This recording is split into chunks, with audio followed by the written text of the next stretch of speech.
దాన్ని పొందుకునేటట్లు చేస్తుంది.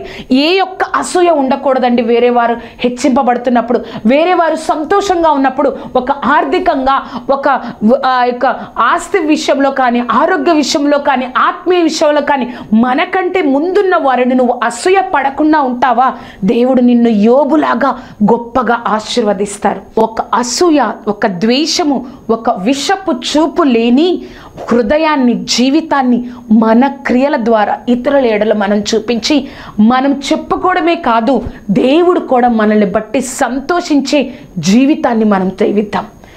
దేవుడి యొక్క హృదయాన్ని గ్రహించి ఆయన ఎంతగా ఇతరుల ఎడల సంతోషిస్తున్నాడో మనము కూడా అటువంటి సంతోషించగలిగే హృదయాన్ని మనము కలిగి ఉండాలని దేవుడు ఆశిస్తున్నారు. మనం ఆ యొక్క హృదయం కోసం దేవుని సన్నిధిలో ప్రార్థిద్దాం.